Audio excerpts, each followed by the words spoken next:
Hello hello.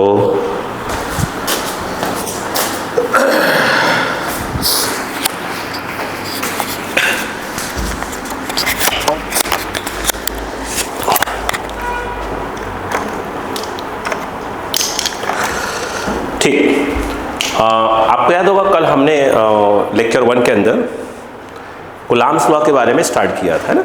तो अब हमने उसी को मैं कंटिन्यू आगे कर रहा हूँ। ठीक, अब ध्यान से समझिएगा, है ना। देखो, उसके पहले कि मैं स्टार्ट करूँ, पहले कुछ बात बोल दूँ कि हमने बताया था कि जो चार्ज होता है, बता चुका हूँ, इसकी अगर यूनिट की बात करें तो यूनिट जो है एक तो होता है आपका कुलाम्ब और एक होता है आपका स्टेट कुलाम्ब।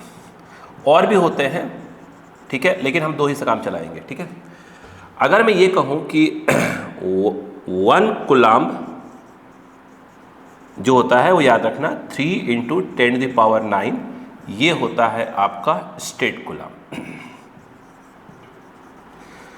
ये जो कुलाम्ब है ये आपकी SI unit of the charge है, एसआई यूनिट। और जो स्टेट कुलाम्ब है ये सीजीएस यूनिट है आपका। क्या है बेटा? ये CGS unit of the charge है। क्लियर है क्या? तो ये कोशिश करिएगा थोड़ा सा याद रहे। ठीक है, बाकी कहानी में आगे बढ़ाता हूँ। अब यहाँ पर हमने कुलाम्स लॉ का स्टेटमेंट आपको पिछली क्लास में बता ही दिया था। अब मैं वहीं से आगे बढ़ना चालू करता हूँ। ध्यान दीजिएगा, हमने आपसे ये बताया कि अगर 2 पॉइंट चार्जेस, एक आपका Q1 था, एक आपका Q2 था, अगर r डिस्टेंस पे हैं तो इनके बीच में जो अट्रैक्टिव या रिपल्सिव, क्योंकि चार्ज प्लस प्लस होंगे तो रिपल्सिव फोर्स, माइनस माइनस होंगे तो रिपल्सिव फोर्स, यदि प्लस माइनस होंगे तो अट्रैक्टिव। जो इलेक्ट्रिक फोर्स होता है, जो वैद्युत बल होता है, वो आकर्षण और प्रतिकर्षण दोनों का होता है, अट्रैक्टिव और रिपल्सिव दोनों का होता है। उसका जो फॉर्मूला आया था वो आया था कि Q1 Q2/r²। हमने कहा था कि यहाँ पर मॉड ले लीजिएगा। क्लियर? इस K की वैल्यू के बारे में अगर आपको ध्यान हो तो हमने क्या बताया था वो सुनिए। यदि आप SI यूनिट चला रहे हैं और यहाँ पर यदि आप क्या चला रहे हैं, CGS यूनिट, ये मैंने पिछली क्लास में बताया था पर थोड़ी सी बातों को समझाऊंगा। अगर Q1 और Q2 के बीच में यदि आपका वैक्यूम हो, वैक्यूम मतलब निर्वात, ठीक है, ध्यान रखिएगा। अगर आपका क्या हो बेटा, वैक्यूम हो, तो SI यूनिट हो और Q1 Q2 बीच में वैक्यूम हो, तो इस K की वैल्यू बताई गई थी 9 × 10⁹ याद बच्चों को। और फिर बताया था न्यूटन मीटर स्क्वायर पर कुलाम्ब स्क्वायर। सॉरी, फिर मैंने आपसे ये कहा था कि इसी पूरे को हम रिप्लेस करते हैं 1/4πε0 से रिप्लेस करते हैं। बाकी मैं ε0 वगैरह के बारे में बात करने जा रहा हूँ अभी। यदि आपका Q1 और Q2 के बीच में, ध्यान रखिएगा, Q1 और Q2 के बीच में यदि आपका क्या है, डाइलेक्ट्रिक, तो मैंने आपसे ये कहा था डाइलेक्ट्रिक मतलब परावैद्युतांक। डाइलेक्ट्रिक मतलब आप दिमाग में बैठा लीजिए कि अभी फिलहाल के लिए कि एक प्रकार का इंसुलेटर, कुछ अलग कागज, ठीक है, पेपर, कुछ भी हो, है ना। उस कंडीशन में ये जो K की वैल्यू है वो 9 × 10⁹ तो आती ही आती है और साथ में 1/ε भी आता है। सब बता रहा हूँ क्या क्या धीरे होते हैं। अभी आपने देखा कि इसको हम इससे रिप्लेस करते हैं, तो इसको हम रिप्लेस कर सकते हैं 1/4πε0 और यहाँ पे εr से रिप्लेस कर सकते हैं। ठीक है, तो K की वैल्यू या तो हम ये रखेंगे या तो रखें, डिपेंड करेगा यूनिट कौन सी है और मीडियम क्या है। यानी कह सकते हैं कि जो K है वह यूनिट पे भी डिपेंड करता है और Q1 और Q2 के बीच की मीडियम पर भी डिपेंड करता है। ठीक है, आगे आइए, यहाँ जाइएगा। अगर आपका CGS यूनिट चल रहा है और ये Q1 है और ये Q2 है और इसके बीच में क्या है आपका, अगेन मैं बात कर रहा हूँ, वैक्यूम है। ठीक है, तो उस केस में जो K की वैल्यू होती है 1 होती है। ठीक उसी प्रकार से ये Q1 और Q2 के बीच में डाइलेक्ट्रिक हो और यूनिट कौन सी चल रही हो बेटा, याद रखिएगा CGS यूनिट। तो उस केस में क्या होगा के की वैल्यू, जैसे यहाँ पे 9 10 पावर 9 तो था ही था, साथ में 1/εr आ गया था, उसी प्रकार से इसका 1 तो रहेगा ही रहेगा और साथ में आ जाएगा 1/εr, यानी के की वैल्यू एक प्रकार से 1/εr हो जाएगी। क्लियर? तो के की जो वैल्यू होती है इस प्रकार से वेरी करती है। ओके, कहानी आगे चलती है। पहली बात ये है, यहाँ पर ये जो एप्सिलॉन नॉट है, जो एप्सिलॉन आर है, ठीक है, और एक और चीज़ आने वाली है एप्सिलॉन। ये जो एप्सिलॉन नॉट है इसे हम क्या कहते हैं वो सुनिए ध्यान से, इसको हम कहते हैं, ध्यान रखिएगा, इसको एब्सोल्यूट, क्या बोला मैंने, एब्सोल्यूट परमिटिविटी, ध्यान रखिएगा, एब्सोल्यूट, चाहे आपको देखने में दिक्कत हो रही होगी, इसको हम बोलते हैं एब्सोल्यूट आपका permittivity of free space, of free space बोलिए, या एब्सोल्यूट परमिटिविटी ऑफ क्या बोलिए, वैक्यूम बोलिए, ठीक है। इसे बोलते हैं बोलो निर्वात की अपेक्षिक विद्युतशीलता, निर्वात की अपेक्षिक विद्युतशीलता, ध्यान रखिएगा। ये जो है एप्सिलॉन आर है, इसको हम कहते हैं, ध्यान रखिएगा, इसको कहते हैं रिलेटिव, सापेक्षिक बोलते हैं इसको बोलेंगे रिलेटिव, ध्यान रखिएगा, रिलेटिव परमिटिविटी ऑफ, इसको बोलते हैं डाइलेक्ट्रिक मीडियम, या सिंपल भाषा में आप बोल दीजिए मीडियम जो कि Q1 और Q2 के बीच में भरा हुआ है, ठीक है। हिंदी में क्या बोलेंगे इसको, माध्यम की सापेक्षिक विद्युतशीलता, ठीक है। इसी को याद रखना, ये जो एप्सिलॉन आर है इसको शॉर्ट में हम लोग बोलते हैं, याद रखिएगा, इसको बोलते हैं डाई इलेक्ट्रिक कांस्टेंट, अगर ऐसे देखा जाए, ठीक है, परावैद्युतांक, ठीक है। ये जो एप्सिलॉन लिखा हुआ है इसको याद रखिएगा, ये कुछ नहीं है, एप्सिलॉन नॉट और एप्सिलॉन आर का मल्टीप्लिकेशन है, ठीक है। इसे क्या बोलते हैं, इसे क्या बोलते हैं बोलो, इसे बोलते हैं, ध्यान रखिएगा, एब्सोल्यूट, ध्यान रखिएगा बेटा, इसको बोलते हैं एब्सोल्यूट, बोलो बेटा, इसको बोलते हैं absolute permittivity of dielectric medium, याद रखिएगा। बोलो क्लियर है क्या? इसको बोलते हैं absolute permittivity of free space, इसको बोलते हैं absolute permittivity of dielectric medium. ये जो है relative permittivity of medium, dielectric medium, या उसी को बोलते हैं आप क्या बोलते हैं, डाइलेक्ट्रिक कांस्टेंट बोला जाता है, ठीक है। आगे सब पढ़ेंगे, आप देखते हैं क्या क्या होता है ना, ये तो पूरा आगे पढ़ना ही है सब। ये जो आपका एप्सिलॉन आर होता है, कभी कभी इसको सिर्फ हम के से डिनोट करेंगे, रखिएगा। अब इसलिए नहीं कर रहे हैं के से यूज, क्योंकि यहाँ पर भी एक के आ जाएगा तो ये के और ये के हमको कंफ्यूज कर देता है, अगर यहाँ भी के यूज करते हैं अपन, है ना, इसलिए अपन एप्सिलॉन आर यूज कर रहे हैं, ठीक है। ये जो एप्सिलॉन आर होता है इसकी वैल्यू की बात कर लेते हैं। अगर वैक्यूम है, अगर मान लीजिए क्या है आपका, बोलो बेटा, अगर वैक्यूम है तो एप्सिलॉन आर की वैल्यू 1 होती है, ध्यान रखिएगा। और यदि आपका किसी भी प्रकार का कोई मेटल है तो ये जो एप्सिलॉन आर है इसकी वैल्यू क्या होती है बेटा, इन्फिनिटी होती है।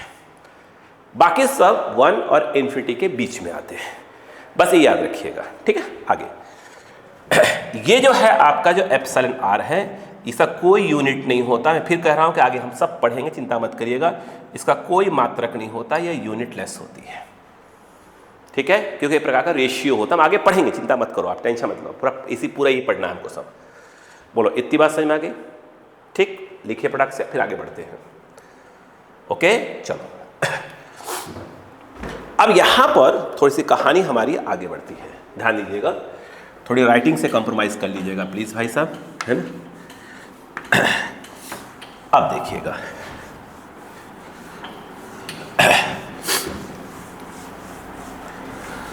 देखिए आगे यहां पर नेक्स्ट बात है, जैसे अभी आपने देखा कि जो के की वैल्यू थी वो आपकी थी 9 10 की पावर 9 न्यूटन मीटर स्क्वायर पर कूलम्ब स्क्वायर। इसी को हमने कहा था कि हम रिप्लेस करेंगे 1/4 पाई एप्सिलॉन नॉट से।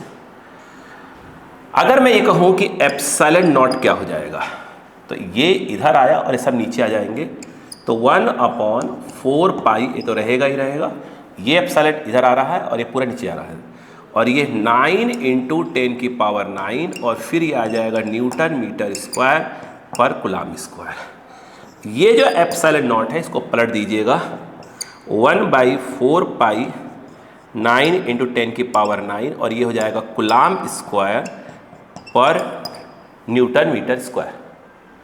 अगर इसको सॉल्व करेंगे, ध्यान रखिएगा ढंग से, तो ये 8.84 के आसपास आएगा, 8485 इंटू 10 टू द पावर -12 आ जाएगा। तो कूलाम स्क्वायर पर न्यूटन मीटर स्क्वायर। कोशिश करिएगा याद रहे। अगर मैं ये कह दूं आपसे कि ये बताइए कि आप डायमेंशनल फार्मूला, ध्यान रखिएगा, dimensional formula of epsilon not, तो आप ये देखिए कूलाम, मैंने आपको बताया था, फिर बता देता हूँ। देखिए यहाँ पर यदि आप देखें जो चार्ज होता है Q क्या होता है बेटा? Q इक्वल टू, बोलिए, Q equal to I into T. I क्या है? करंट है ना। तो अगर यूनिट की बात करें, डायमेंशनल यूनिट की बात, फॉर्मूला की बात करेंगे तो I एम्पियर होता है, T टाइम। इसलिए हम कहते हैं कि इसका डायमेंशनल फॉर्मूला लिखते हैं तो इसको हम लिखते हैं A for ampere, T for time. जैसे यहाँ पर देखिए कूलाम स्क्वायर लिखा हुआ है, तो ये आ जाएगा AT, स्क्वायर है तो स्क्वायर लगा दीजिएगा। यहाँ पे यदि आप देखें न्यूटन का आपने 11th पढ़ा हुआ है, डायमेंशनल जो फार्मूला होता है mL/T-2 होता है बच्चों। और उसके बाद यदि आप देखें ये मीटर है तो मीटर का क्या हो जाएगा? L स्क्वायर हो जाएगा। अगर इसको ढंग से सॉल्व करें तो ये m है, m की पावर -1, L क्यूब हो जाएगा, ऊपर जाएगा तो L की पावर -3, -2 है और ऊपर जाएगा +2, पहले से पढ़ा हुआ है, T की पावर 4 और यह A स्क्वायर हो जाएगा। ये आ जाएगा dimensional formula of epsilon naught आ जाएगा। ओके, तो कोशिश करिएगा छोटी छोटी बातें आपको याद रहे, ठीक है? क्लियर है क्या? इतनी बात समझ में आ गई? पक्का? ओके।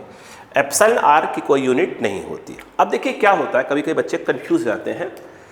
सुनिए ध्यान से, यहाँ पर लिखा हुआ एप्सिलॉन, आप जानते हैं मैंने अभी बताया था कि एप्सिलॉन कुछ नहीं है, एप्सिलॉन नॉट और एप्सिलॉन आर का मल्टीप्लिकेशन है। अगर हमसे बोल दिया जाए कि भाई साहब ये बताइए इसका यूनिट क्या होगा, ठीक है, तो भाई साहब ये बताइए, ये तो आपका यूनिट लेस होता है, तो रेशियो होता है एक प्रकार का, यानी कहने का मतलब ये है कि इन दोनों का यूनिट क्या होता है? सेम होता है। भाई ये दोनों ऐसे लिखी हुई हैं, ये तो यूनिट लेस होती है, डायमेंशन लेस यूनिट लेस, क्योंकि रेशियो होता है, आगे पढ़ेंगे ना। तो यहाँ पर देखिए जो इसका यूनिट होगा वही इसका यूनिट होगा, जो इसका डायमेंशनल फार्मूला होगा वही इसका भी डायमेंशनल फार्मूला होगा, ठीक है? तो कभी कोई कंफ्यूजन होना चाहिए, अगर आपसे पूछा जाए तो यूनिट इसका क्या होगा, तो यूनिट आपका हो जाएगा ये वाला, क्योंकि जो इसका है ना, यही है ना, ये जो है आपका ये हो जाएगा कूलाम स्क्वायर पर न्यूटन मीटर स्क्वायर। और अगर डायमेंशनल फार्मूला लिखेंगे तो जो इसका है, इसका हमने निकाला हुआ है, तो ये इसका भी आ जाएगा। तो m की पावर -1, L -3, T की पावर 4 और ये हो जाएगा A स्क्वायर हो जाएगा। तो ये आपको पूरी रामायण जो है समझ में आनी चाहिए, छोटी मोटी बातें, ठीक है? अब हम कहानी को थोड़ी सी आगे बढ़ाते हैं, ठीक है? देखिए यहाँ पर पहले मैं काफ़ी चीज़ें थ्योरी बताऊंगा, उसके बाद हम धीरे धीरे इसका न्यूमेरिकल स्टार्ट करेंगे, है ना? तो आप टेंशन बिल्कुल मत लीजिए। अगर हम यहाँ पर नेक्स्ट पॉइंट की बात करते हैं, ध्यान दीजिएगा। देखो अभी आपने देखा कि ये Q1 है और ये Q2 है और डिस्टेंस क्या है? R है। अब कहानी सुनते जाइएगा प्लीज। हमसे बोला गया कि फॉर्मूला तो ठीक है, आप जानते हो K है, Q1 है, Q2 है, बाई R स्क्वायर है। हमसे क्या बोला गया वो सुनिए। एक क्वेश्चन आया, मान लीजिए कि ऐसा बोला गया कि भाई साहब Q1 Q2 की वैल्यू लेस देन 0 है। अब आप बताइए, तो बताइए फोर्स कैसा होगा? फोर्स नेचर वाइज कैसा होगा? अट्रैक्टिव होगा कि रिपल्सिव होगा? पहली बात तो आपको दिमाग में आना चाहिए कि Q1 और Q2 का लेस देन निगेटिव हो रहा है, तो आपको क्लियर होना चाहिए Q1 और Q2 का मल्टीप्लिकेशन वो निगेटिव आ रहा है।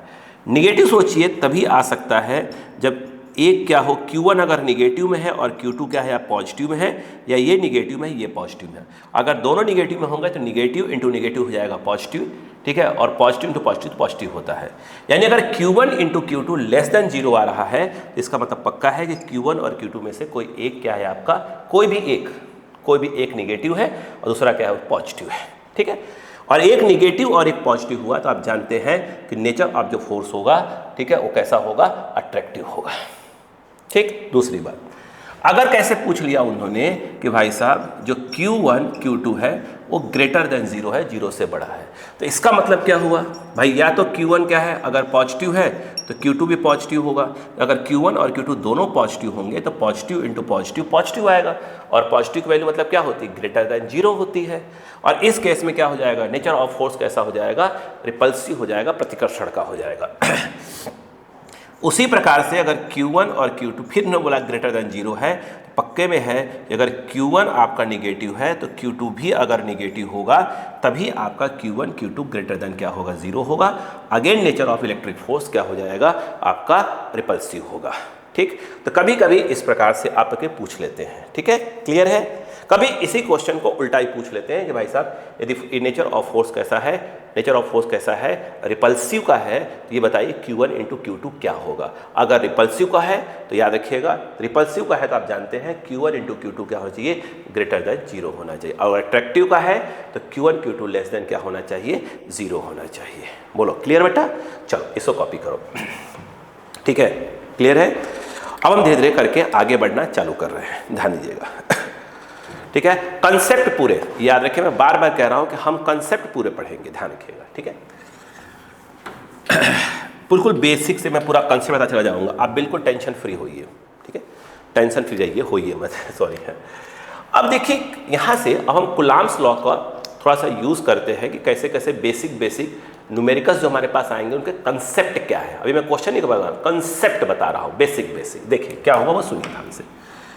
एक क्वेश्चन आता है, वो देखिएगा, यहाँ पर ग्राउंड है, ठीक है, यहाँ पर एक चार्ज है, याद रखिएगा, ठीक है, और उसकी वैल्यू है मान लीजिए +Q, और ये चार्ज यहाँ पर क्या है आपका फिक्स्ड है, वो कहीं जाने वाला नहीं है। ठीक है, सोचिए कि यहाँ पर एक छोटा सा इसका मास m है, क्या है, मास m है, ध्यान रखिएगा बात क्या कर रहा हूँ, मास m है मास m, और यहाँ पर ध्यान रखिएगा यहाँ पर फ्रिक्शन अवेलेबल है। क्वेश्चन बहुत बेसिक क्वेश्चन दे रहा, फ्रिक्शन अवेलेबल है। ठीक है, तो वो क्वेश्चन ये पूछ रहे हैं कि बताइए Q की वैल्यू बताइए, इस Q की वैल्यू बताइए जिससे ब्लॉक इस फ्रिक्शनल, ठीक है, फ्रिक्शनल सरफेस पे जस्ट क्या हो जाए, स्लाइड हो जाए। पहली बात तो आप नोटिस करिएगा, अगर ये प्लस है, ठीक है, और ये भी अगर मान लो प्लस मान लिया जाए तो प्लस को प्लस क्या करेगा, रिपल करेगा, तो इसके ऊपर एक इलेक्ट्रिक फोर्स लगना चालू हो जाएगा। क्वेश्चन में ध्यान रखिएगा ये डिस्टेंस दिया रहता है, तो F इक्वल टू क्या हो जाएगा, के डिपेंड करेगा इस बात पे कि Q1 Q2 के बीच में क्या है, वैक्यूम है, डाइलेक्ट्रिक मीडियम है, और यूनिट कौन है, उसके अकॉर्डिंग हम के हमने इसके पहले वैल्यू बताई तो उसके अकॉर्डिंग वैल्यू दिया होगा, हम रख देंगे। ठीक है, क्वेश्चन कहेगा, जब जैसा कहेगा उसके अकॉर्डिंग हम के की वैल्यू डाल देंगे। ठीक है, यहाँ पर आपका क्या जाएगा, Q बाई क्या हो जाएगा, R²। सोचने वाली बात यह है कि यहाँ पर आप जानते हैं इधर की ओर क्या हो जाएगा, मैक्सिमम स्टैटिक फ्रिक्शन फोर्स काम करेगा, और यहाँ पर आप जानते हैं mg होगा, और ये क्या होगा आपका नॉर्मल होगा। एग्री। अब बताइएगा अगर ये जस्ट स्लाइड हो रहा है तो स्वाभाविक सी बात है कि जो F है वो पक्के में मैक्सिमम स्टैटिक क्या हो जाएगा, इक्वल हो जाएगा। तो ये फॉर्मूले में देखिए Q बाई क्या हो जाएगा, R², और ये आ जाएगा μs, पढ़ा होगा μs इंटू क्या हो जाएगा, n। यहाँ पर देखें Q बाई क्या हो जाएगा, R², μs n के नाम पर क्या आ जाएगा, mg आ जाएगा। यहाँ से हम इजीली जो है आपका Q जो है निकाल सकते हैं। ठीक है, Q जो हमारा आ जाएगा वो आ जाएगा μs mg R² whole upon दिया आप देखें तो Q हो जाएगा। ठीक है, कुछ इस प्रकार से हम कुलाम्स लॉ को धीरे धीरे यूज करेंगे। मैं क्वेश्चन समझाऊंगा तो आप समझ जाइए, मैं ऐसे कोई बातें करूंगा तो आपको क्लियर होना चाहिए। ठीक है, क्लियर है। चलो कहानी आगे बढ़ती है। ठीक है, कंसेप्ट कर, इसको कंसेप्ट बोला करिए, कंसेप्ट 1 कंसेप्ट 2 ऐसे करके लिखा करिए कॉपी में, है ना। क्लियर है क्या। चलो अब यहाँ पर जैसे क्या हुआ, एक बच्चा पूछता है, ध्यान दीजिएगा कि सर एक काम करते बताइएगा, दो सुनिए बात, हमारे पास एक दो बातें होती है, एक मास होता है और एक चार्ज है। ठीक है, सुनिए ध्यान से। तो बच्चे ने कहा कि सर हमारे पास कोई सब्सटेंस है, उस पर चार्ज तो है, उस पर चार्ज तो है, तो क्या सर जरूरी है कि उसमें मास भी हो। अगर चार्ज है अगर उसके ऊपर, तो बताइए क्या जरूरी है कि उसमें मास हो। एक क्वेश्चन ये है। दूसरा बच्चा ये बोलता है सर किसी चीज में अगर मास है तो क्या जरूरी है कि उस पर चार्ज भी हो। अब दिमाग लगाइए, अगर मैं आपसे एक बात पूछता हूं, मुझे एक बात बताइएगा, आपने सुना होगा शायद, न्यूट्रॉन का नाम सुना होगा। यस, आप जानते हैं कि न्यूट्रॉन का मास होता है, शायद लिखवाए नहीं कितना मास होता है ना, मैं लिखवाऊंगा, क्वेश्चन कराऊंगा सब लिखवाऊंगा अभी। सोचिए, न्यूट्रॉन पे मास तो होता है, लेकिन न्यूट्रॉन पे किसी प्रकार का कोई चार्ज नहीं होता। यस, बात समझ में आ गई? यस, लेकिन सोच, मतलब कहने का मतलब ये है कि अगर किसी चीज में मास है, रिपीट कर रहा हूं बात को, मास है, ध्यान से प्लीज समझो। यहीं पर मैं आपको एक बात और बोल देता हूं, आपने प्रोटॉन का नाम सुना होगा। भाई साहब एक बात बताइएगा, क्या प्रोटॉन में मास है? क्या प्रोटॉन पे चार्ज भी होता है? शायद हाँ। यानी सीखने को क्या मिला कि यदि किसी चीज के अंदर मास है, अगर किसी चीज के अंदर मास है तो उस बॉडी पे चार्ज हो भी सकता है और नहीं भी हो सकता है। अगर बॉडी पर मास है तो चार्ज हो भी सकता है और नहीं भी हो सकता है। मास है तो चार्ज हो भी सकता है और नहीं भी हो सकता है। लेकिन सोचने वाली बात यह है कि क्वेश्चन आता है कि भाई साहब एक बॉडी पे चार्ज ही नहीं है, तो भाई साहब अगर बॉडी पे, बात समझिए, आप कहानी को समझने की कोशिश करिए, मैं क्या समझाने की कोशिश कर रहा हूँ। फुट बोलिए क्या बोला मैंने? अगर बॉडी पे मास है, न्यूट्रॉन में मास होता है बट उस पर कोई चार्ज नहीं होता, प्रोटॉन में मास भी होता है और चार्ज भी होता है, यानी मास है तो चार्ज हो भी सकता है और नहीं भी हो सकता है। बोलो हाँ है ना? यस। सोचिए, एक क्वेश्चन आया कि भाई एक बॉडी है उस पर चार्ज ही नहीं है, एक बॉडी है उस पर चार्ज ही नहीं है। अब बताइए, अगर बॉडी है और चार्ज ही नहीं है, अब बताइए क्या जरूरी है कि उस पर मास हो? चार्ज नहीं है, चार्ज है ही नहीं, चार्ज नहीं है, बोले क्या है? क्या हम उल्टा बोल सकते हैं इसका? सोचिए सोचिए सोचिए सोचिए, यस सोचिए, चार्ज नहीं है तो क्या मास हो सकता है या नहीं हो सकता? बॉडी पे चार्ज ही नहीं है, बॉडी न्यूट्रल है। यस, सोचिए, आराम से बैठ के सोचिए, मैं आपको 1 मिनट का टाइम देता हूं। यहां से क्वेश्चन उठ के आता है, ठीक है? तो आपको मैं पूरे 1 मिनट का टाइम देता हूं, आराम से पेज पलट के समझिए। बॉडी पे मास है, चार्ज हो भी सकता है और नहीं भी हो सकता है, लेकिन मेरा क्वेश्चन यहां पर उल्टा आ रहा है कि यदि बॉडी पे क्या है, चार्ज नहीं है, तो मास के बारे में आप क्या सोच रहे हैं? मास के बारे में क्या सोच रहे हैं?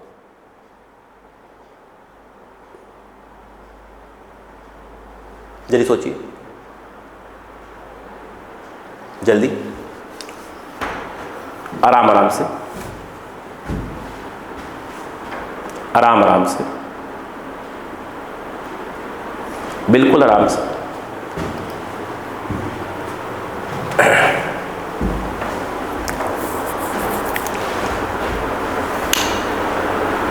चार्ज नहीं है, यहां तो आप बोलेंगे सर जब चार्ज नहीं है, ठीक है, तो मास हो भी सकता है और नहीं भी हो सकता है। बोलो क्लियर है? बिल्कुल सही, सही जा रहे हैं। अब मुझे एक बात बताइएगा यहां पर, अब बताओ, ध्यान देना प्लीज। क्वेश्चन ये है कि एक चार्ज्ड बॉडी है, चार्ज्ड बॉडी है, तो क्या उसका 100% मास होगा? बिल्कुल।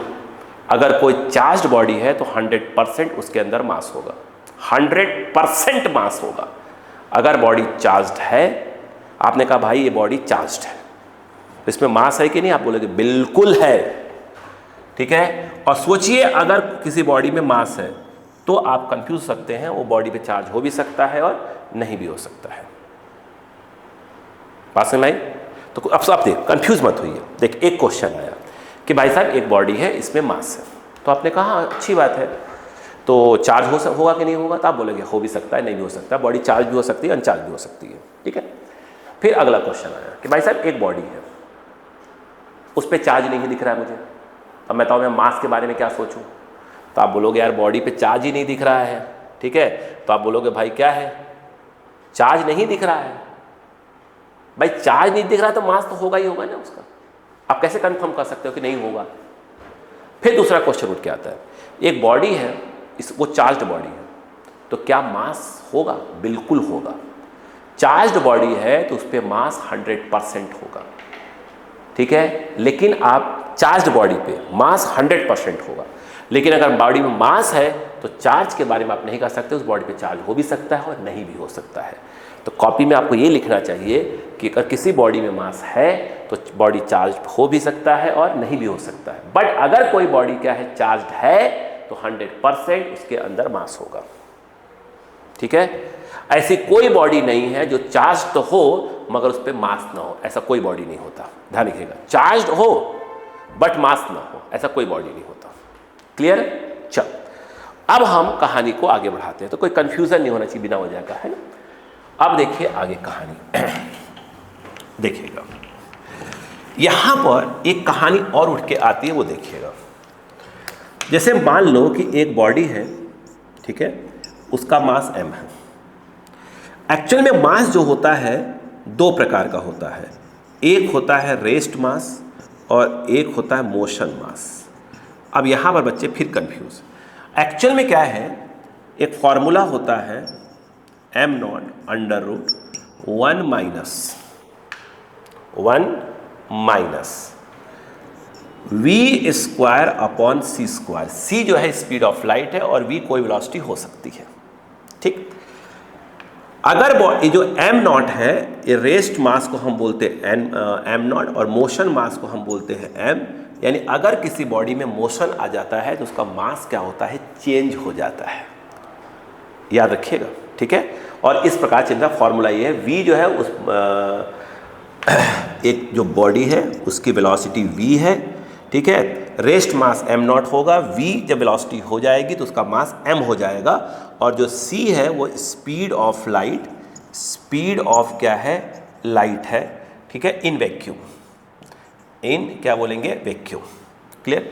लेकिन अगर किसी बॉडी पे, ध्यान रखिए, अगर किसी बॉडी पे कोई चार्ज है तो बॉडी चाहे आपकी रेस्ट में हो चाहे आपकी बॉडी मोशन में हो, ठीक है, इस चार्ज की वैल्यू चेंज नहीं होगी। मास की वैल्यू अगर बॉडी क्या है, रेस्ट में है, तो मास की वैल्यू m0 है, अगर मोशन में आते उसका मास m हो जाएगा। फॉर्मूला इस प्रकार से दिया जाता है, यानी मास देखा जाए तो वेलोसिटी पर डिपेंड करता है, बॉडी के वेलोसिटी पर। लेकिन अगर किसी बॉडी पे कोई चार्ज है तो बॉडी चाहे रेस्ट में हो चाहे मोशन में हो, उस पर चार्ज की वैल्यू चेंज नहीं होती है। प्लीज़ कॉपी में लिखें इसको, जितने मैंने पॉइंट्स बोले इसके पहले, कि अगर किसी बॉडी में मास है तो वो बॉडी चार्ज हो भी सकती है, नहीं भी हो सकती है। अगर किसी बॉडी पे चार्ज है तो 100% मास होगा, यानी मास है तो आप ये डिसाइड नहीं कर सकते कि बॉडी पे चार्ज है कि नहीं है। लेकिन अगर चार्ज है तो 100% क्या होगा, मास होगा। कोई भी मासलेस बॉडी मतलब कोई मास ही ना हो, ठीक है, हम उसको ही नहीं कर सकते कोई चार्ज ही होगा। चार्ज है तो 100% मास होगा, मास है तो चार्ज हो भी सकता है, नहीं भी हो सकता है। कंफ्यूज नहीं होना है, ओके। और अगर बॉडी में मोशन आ जाए तो उसका मास चेंज हो जाता है। फॉर्मूला होता है m = m0 upon under root 1 minus v square by c square. c जो है स्पीड ऑफ लाइट है इन वैक्यूम, v जो है स्पीड ऑफ मास, ठीक है, m जो है वो मोशन मास, मतलब जब उसमें वेलोसिटी v आती है तो उसका मास m हो जाता है, और जब वो रेस्ट में होता है उसका मास कितना होता है, m0। लेकिन अगर बॉडी पे चार्ज है, रिपीट करो, अगर बॉडी पे चार्ज q है तो यदि बॉडी रेस्ट में हो चाहे मोशन में हो, बॉडी के चार्ज पर कोई फर्क नहीं पड़ेगा।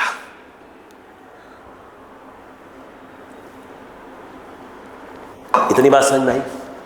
ठीक है, मैंने कहा ना आराम आराम से हम बेसिक की बात करेंगे। चलो अब यहां पर आप ध्यान दो, नेक्स्ट पॉइंट, नोट्स अच्छे बनने चाहिए। नेक्स्ट पॉइंट, अभी आपने चीज देखा था कि Q1 Q2 के बीच में क्या आ गया, वैक्यूम आ गया।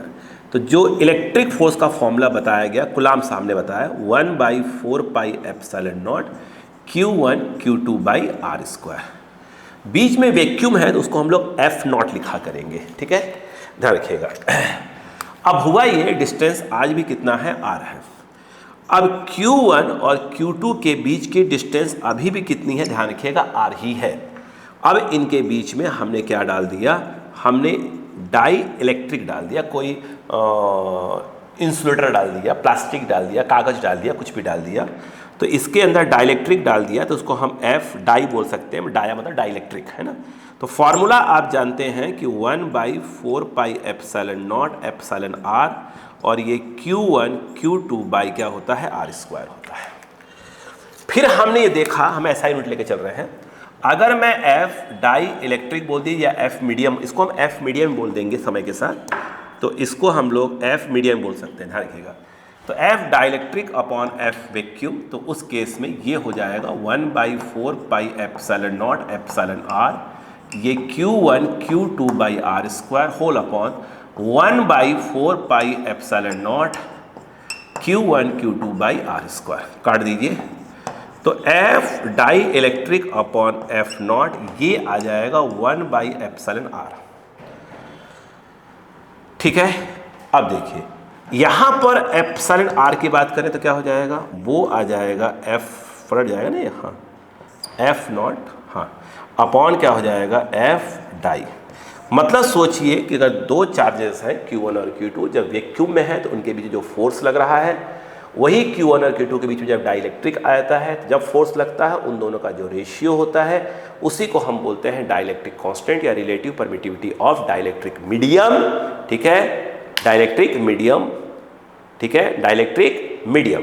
क्लियर बात समझ में आ गई क्या, यहाँ पर बताया था ना इसको, सापेक्षिक विद्युतशीलता, माध्यम की सापेक्षिक विद्युतशीलता, ठीक।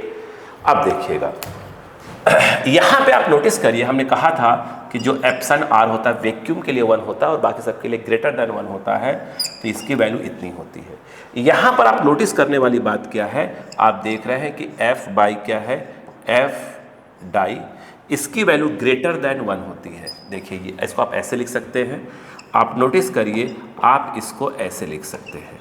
कहने का मतलब क्या हुआ वो देखिए कि जब आप Q1 और Q2 के बीच में कोई डाइलेक्ट्रिक मीडियम, डिस्टेंस तो कोई डिफेक्ट नहीं होने, डाइलेक्ट्रिक मीडियम डाल देंगे तो क्या है, आपका जो इलेक्ट्रिक फोर्स की वैल्यू क्या होती है, डिक्रीज हो जाती है।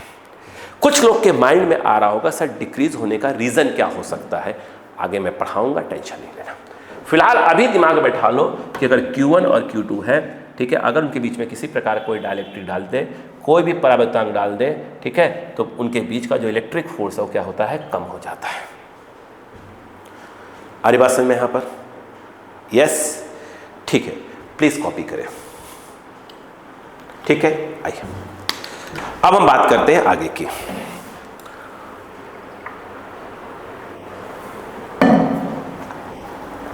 ठीक है, और बहुत न्यूमेरिकल्स करेंगे भाई, बहुत न्यूमेरिकल्स करेंगे, बिल्कुल मैं बेसिक से पढ़ा रहा हूं पहले भी। क्या इतनी बात समझ में आ गई? अब देखिए खेल को समझिएगा, ठीक है, बिल्कुल घबराइए मत। अब हमारे पास, हमने कहा ना अभी इलेक्ट्रिक कूलॉम्स लॉ पे बहुत न्यूमेरिकल्स करेंगे, बहुत ज़्यादा न्यूमेरिकल्स करेंगे। अभी तो मैं बेसिक क्या कर रहा हूँ, पहले थ्योरी समझा रहा हूँ कि कैसी थ्योरी आपको याद होना चाहिए ताकि कोई कंसेप्चुअल क्वेश्चन आए तो आपको क्लियर हो जाए, ठीक है। तो आप उसकी टेंशन बिल्कुल मत लीजिए। तो पहले जिसे बता रहा हूँ उसे लिखते चले जाइए धीरे धीरे करके।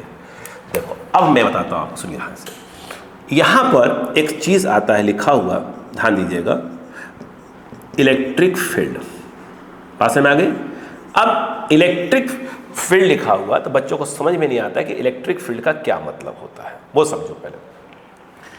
आप ये समझिए कि आपके पास कोई एक चार्ज है, वो चार्ज प्लस भी हो सकता है और माइनस भी हो सकता है, ठीक है। इस चार्ज को अगर हम देखें तो हम इस चार्ज को याद रखिएगा सोर्स चार्ज कहते हैं, ठीक है। क्लियर है क्या? इसके चारों तरफ एक ऐसा रीजन होता है, एक ऐसा क्षेत्र होता है कि यदि इसके अंदर कोई दूसरा चार्ज आया, अगर कोई भी दूसरा चार्ज आया तो ये उसको या तो अट्रैक्ट करेगा या तो रिपल करेगा, डिपेंड करेगा चार्ज के नेचर पर। बोलो हाँ है ना?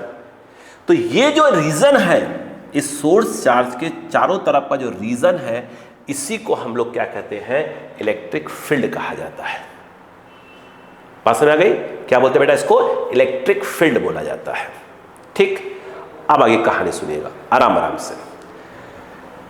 अब यहां पर एक कहानी आती है कि भाई साहब ये बताइए, इलेक्ट्रिक फील्ड वैद्युत क्षेत्र बोलते हैं इसको।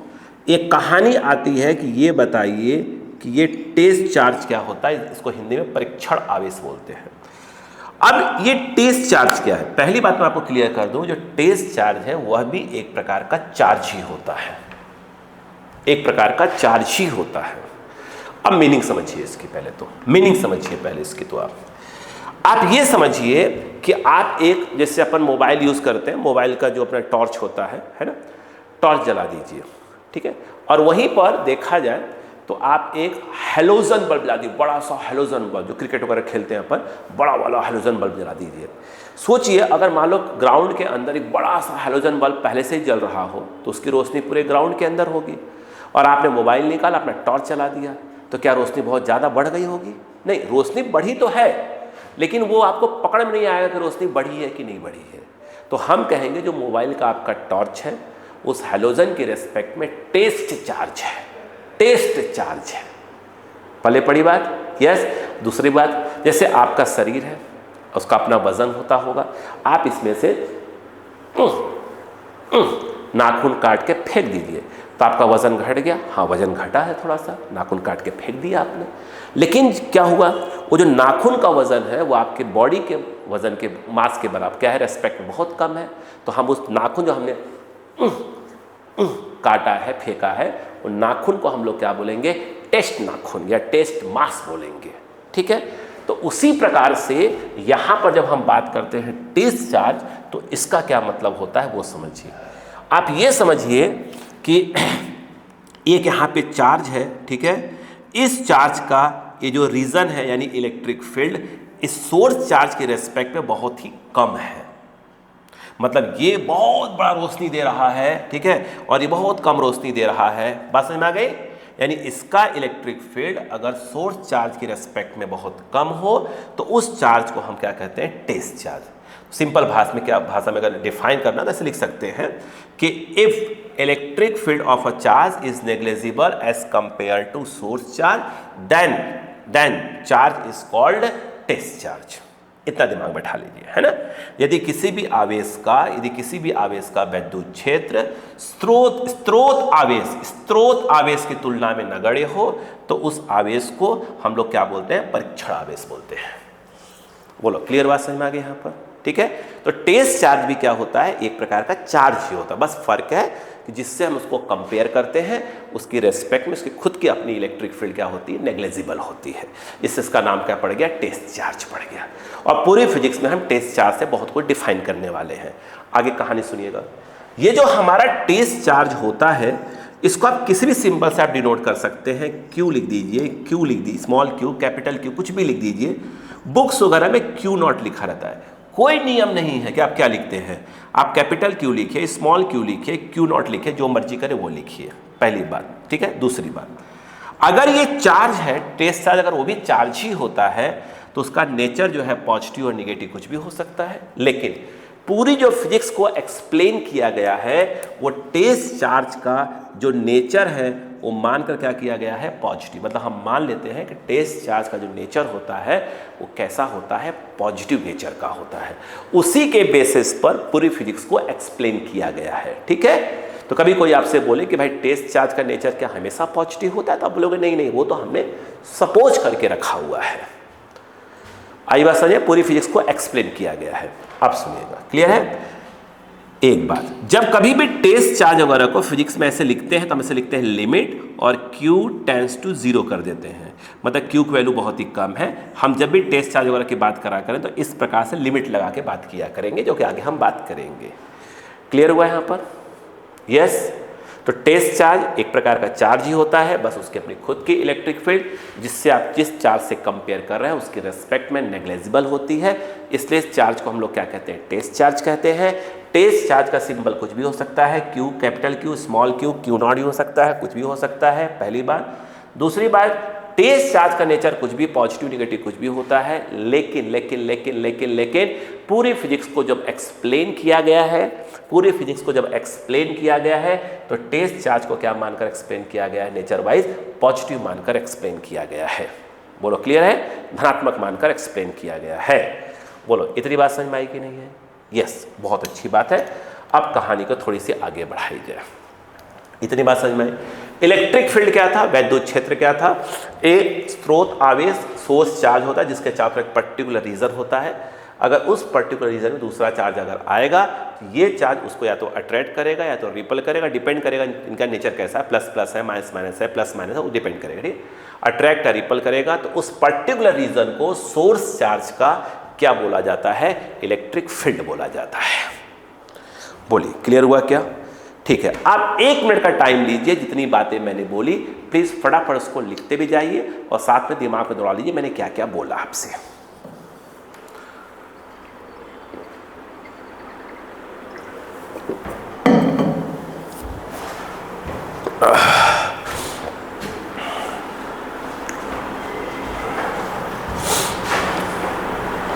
ठीक है, चलो अब कहानी थोड़ी सी आगे बढ़ाई जाती है।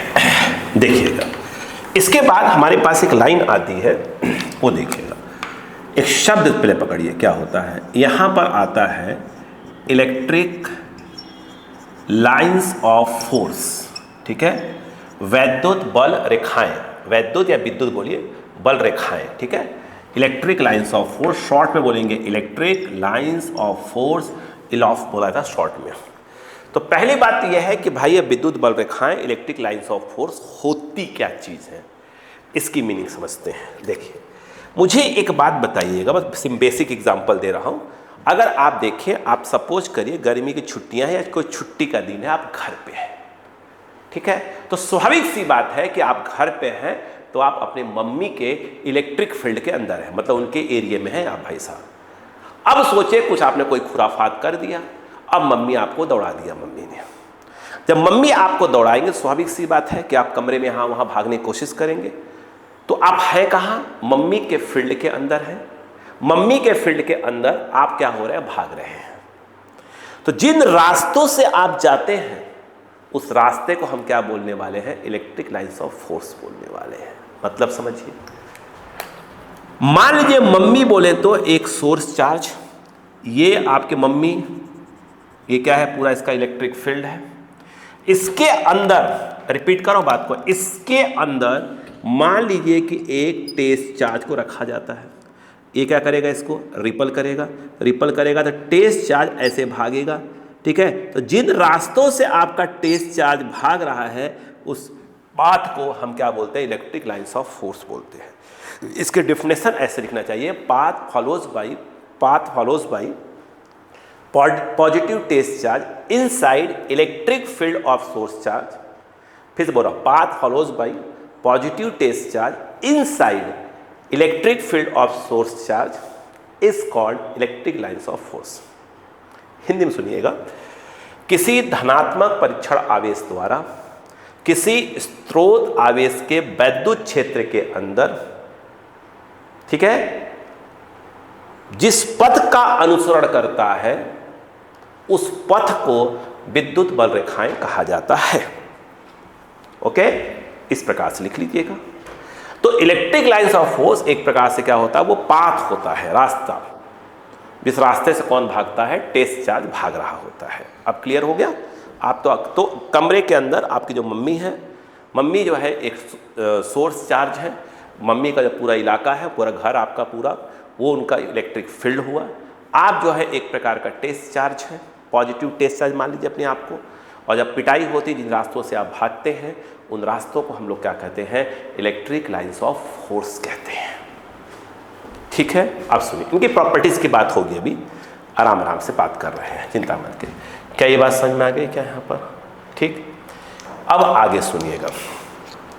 फिर यहाँ पर एक नया शब्द आता है कि भाई साहब ये बताइए कि ये क्या चीज़ होता है? Intensity of electric field. Electric field एक वैद्युत क्षेत्र है, यानी सोर्स चार्ज के चारों तरफ का पर्टिकुलर रीजन, जहाँ पे दूसरा चार्ज आएगा तो उस पर फोर्स लगाएगा, तो उस पर्टिकुलर रीजन को इलेक्ट्रिक फील्ड बोलते हैं, वैद्युत क्षेत्र बोलते हैं। लेकिन अगर इंटेंसिटी ऑफ इलेक्ट्रिक फील्ड लिखा है, हिंदी में बोलते हैं वैद्युत क्षेत्र की तीव्रता, इंटेंसिटी ऑफ क्या लिखा है, इलेक्ट्रिक फील्ड लिखा हुआ है। इसका क्या मतलब होता है वो सुनिए। मान लीजिए कि आपके पास एक सोर्स चार्ज है, ये उसका अपना क्या है, इलेक्ट्रिक फील्ड है। इस इलेक्ट्रिक फील्ड के अंदर यदि कोई पॉजिटिव टेस्ट चार्ज आता है तो इस पॉजिटिव टेस्ट चार्ज पर ये सोर्स चार्ज क्या लगा रहा है, फोर्स लगा रहा है। उस फोर्स जो टेस्ट चार्ज पे लग रहा है, ठीक है, सोर्स चार्ज के थ्रू, उस फोर्स और टेस्ट चार्ज के मैग्नीट्यूड के रेशियो को हम इंटेंसिटी ऑफ इलेक्ट्रिक फील्ड बोलते हैं। कहाँ बोलते हैं, जहां पर ये टेस्ट चार्ज रखा हुआ है। मैं फिर से अपनी बात बोलूंगा, इंटेंसिटी ऑफ इलेक्ट्रिक फील्ड का क्या मतलब हुआ, फिर से मैं अपनी बात बोलूंगा, डायग्राम मिटाकर फिर बनाऊंगा। देखो यहां पर आपके पास एक जो है क्या है, सोर्स चार्ज है, और ये उसकी अपनी क्या है, इलेक्ट्रिक फील्ड है, विद्युत क्षेत्र है। इसके अंदर एक पॉजिटिव टेस्ट चार्ज आता है, तो इस पॉजिटिव टेस्ट चार्ज पे सोर्स चार्ज जो फोर्स लगा रहा है, उस फोर्स और टेस्ट चार्ज की मैग्नीट्यूड के रेशियो को उस पॉइंट पे जहां पे टेस्ट चार्ज रखा है, उस पॉइंट पे सोर्स चार्ज का इंटेंसिटी ऑफ इलेक्ट्रिक फील्ड बोलते हैं। फिर से बोल रहा हूं, एक बार और सुनिए। आपके पास एक जो है सोर्स चार्ज है, ये प्लस और माइनस कुछ भी हो सकता है, सिर्फ टेस्ट चार्ज को हम पॉजिटिव मान लेते हैं, ठीक है। तो सोर्स चार्ज पॉजिटिव नेगेटिव कुछ भी हो, एक सोर्स चार्ज है, ये उसका अपना इलेक्ट्रिक फील्ड है। उस इलेक्ट्रिक फील्ड के अंदर एक पॉजिटिव टेस्ट चार्ज को रखा जाता है। तो उस पॉजिटिव एक मिनट, पेन का ढक्कन गिर गया भाई साहब। देखिए उस पॉजिटिव टेस्ट चार्ज पे जो सोर्स चार्ज है वो फोर्स लगाता है। उस फोर्स और टेस्ट चार्ज के मैग्नीट्यूड के रेशियो को जिस जगह पर ये टेस्ट चार्ज रखा है वहां पर इंटेंसिटी ऑफ इलेक्ट्रिक फील्ड कहते हैं। किसका? सोर्स चार्ज का। डिनोट करते हैं कैपिटल ई से डिनोट करते हैं। क्या ये बात समझ में आई? क्या इस बात समझ में आई? ओके, तो सोचिए इलेक्ट्रिक फील्ड अलग चीज हो गई। इलेक्ट्रिक फील्ड एक पर्टिकुलर रीजन को बोला जाता है, ठीक है। और intensity of electric field force जो लग रहा है और टेस्ट चार्ज के रेशियो, दोनों के रेशियो, फोर्स और टेस्ट चार्ज के रेशियो को इंटेंसिटी ऑफ इलेक्ट्रिक फील्ड बोलते हैं। सोर्स चार्ज का कहां का? जहां पर टेस्ट चार्ज रखा हुआ है। क्लियर हुआ? जो मैंने बोला उसको अपने माइंड में एक बार और दौड़ाइए। प्लीज समझिए फिजिक्स को, जो मैंने बोला प्लीज समझिए।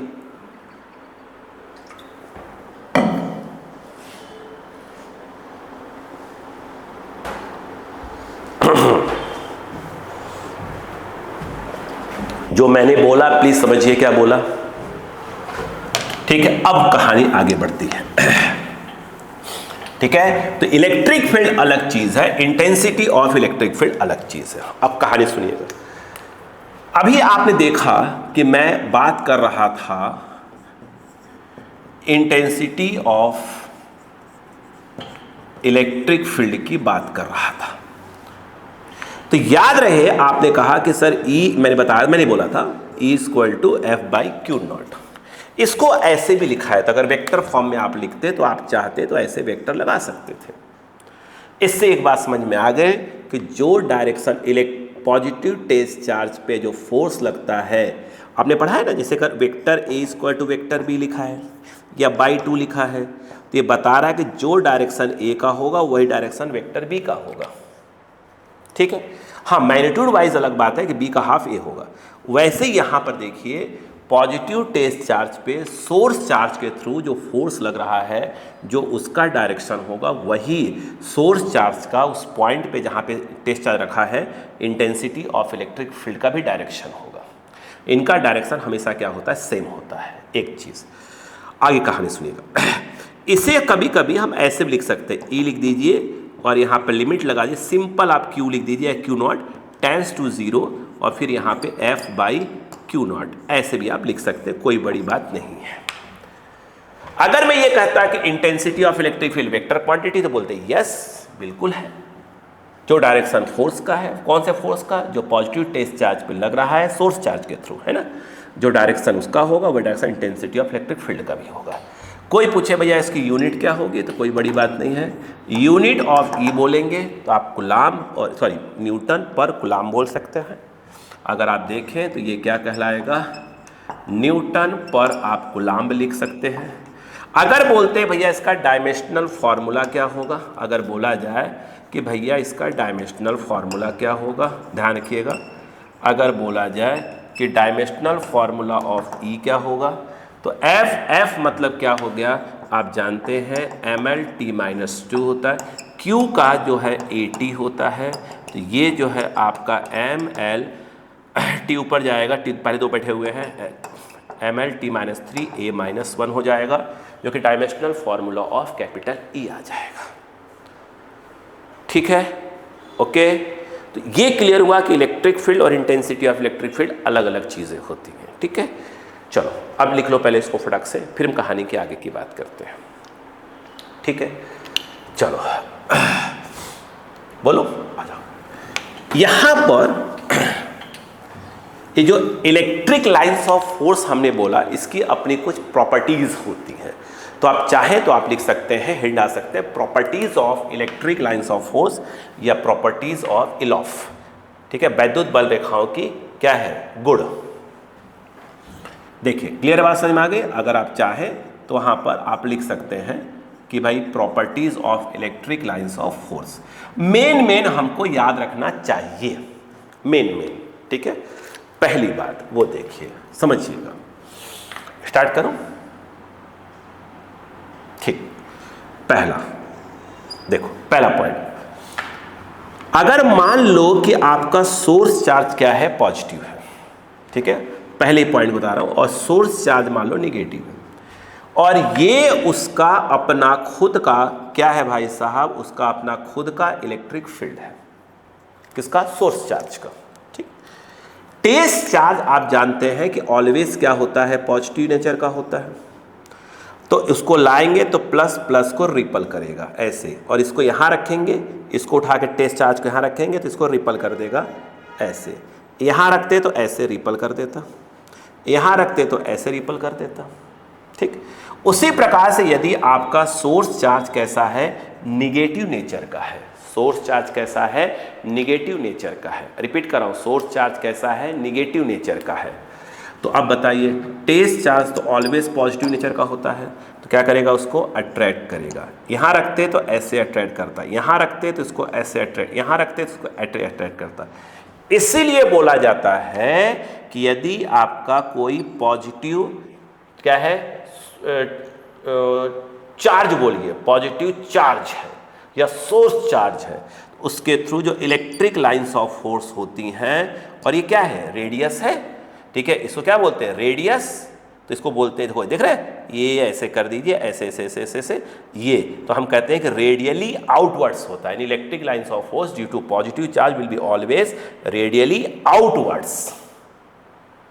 क्लियर है क्या, यानी किसी भी धनात्मक आवेश के कारण विद्युत बल रेखाओं की दिशा त्रिज्यीय बाहर की ओर होती है, रेडियली आउटवर्ड, त्रिज्यीय बाहर की ओर होती है।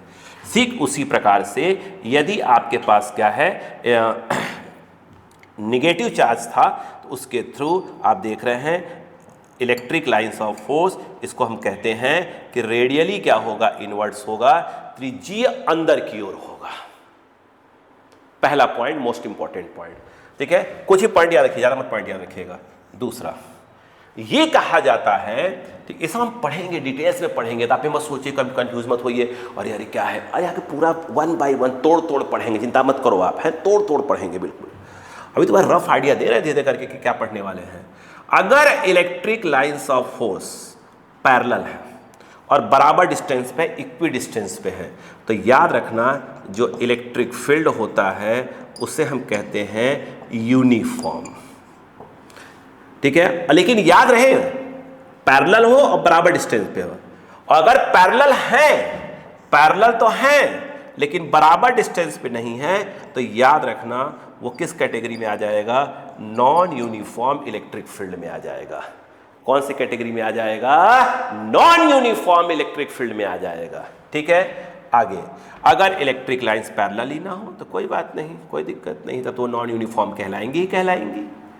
क्लियर हुआ है यहाँ पर? ठीक है, 2 पॉइंट्स फटाफट कॉपी करिए। तीसरे पॉइंट की बात करते हैं, देखिएगा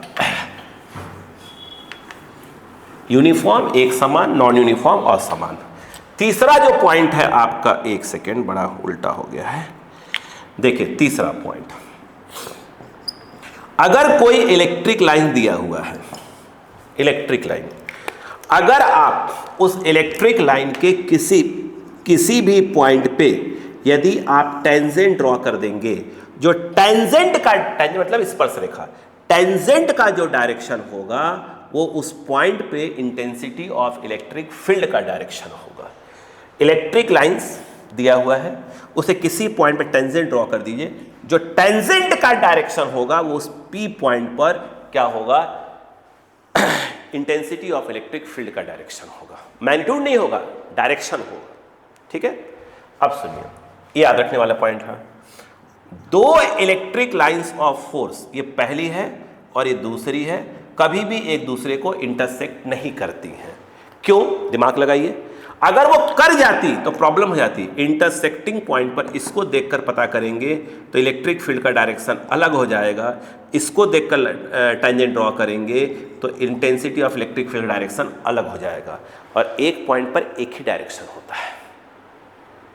पहले पढ़ी, तो इसलिए कहा जाता है कि 2 electric lines of force never intersect to each other, 2 विद्युत बल रेखाएं एक दूसरे को कभी भी प्रतिच्छेद नहीं करती।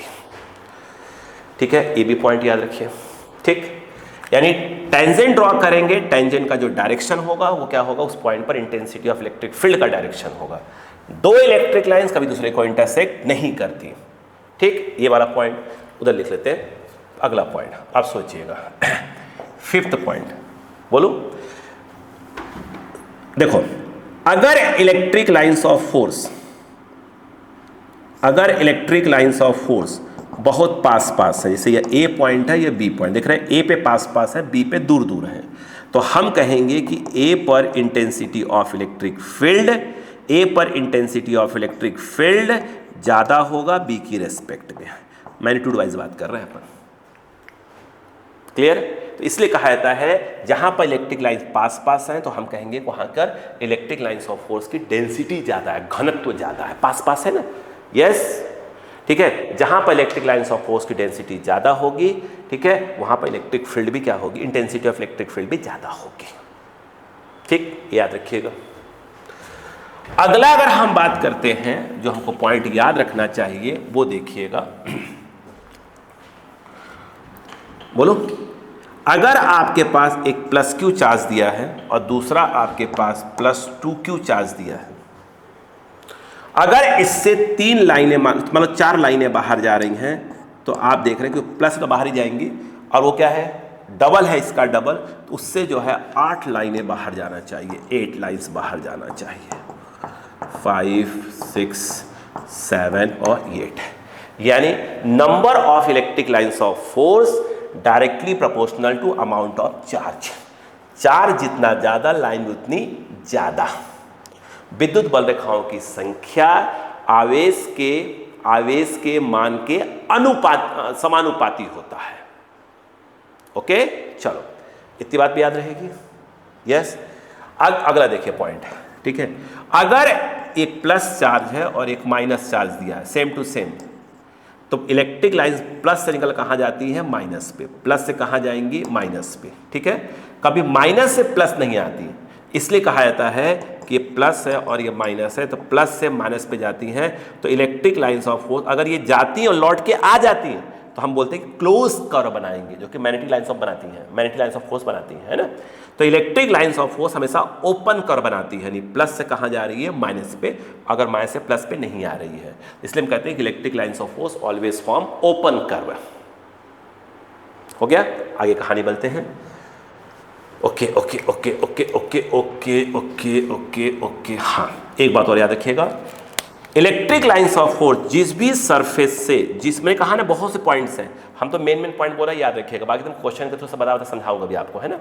इलेक्ट्रिक लाइंस ऑफ फोर्स जिस भी सरफेस से प्रोड्यूस होती हैं हमेशा उस पर 90 डिग्री प्रोड्यूस हों, कभी किसी एंगल पे प्रोड्यूस नहीं होती, ये गलत तरीका है, ठीक है। हमेशा 90 डिग्री पर क्या होंगी, प्रोड्यूस होंगी, यानी वहाँ से निकलेंगे और 90 डिग्री पर ही टर्मिनेट होंगी, 90 डिग्री उस पर जाएंगी। बोलो, क्लियर बात समझ में आ गई क्या? अभी और भी पॉइंट्स हैं, मैंने कहा कि मोटा मोटा इतने पॉइंट्स आपको कम से कम याद होने चाहिए, ठीक। बाकी तो मैं क्वेश्चन के थ्रू समझाऊंगा आपको धीरे धीरे करके। बोलो, इतनी बात समझ में आ गई क्या?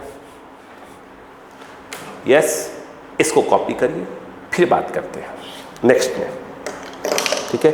कोशिश करिए कितना आपको फिलहाल अभी याद रहे, फिर हम नेक्स्ट लेक्चर में बात करते हैं आगे की कहानी, ठीक है।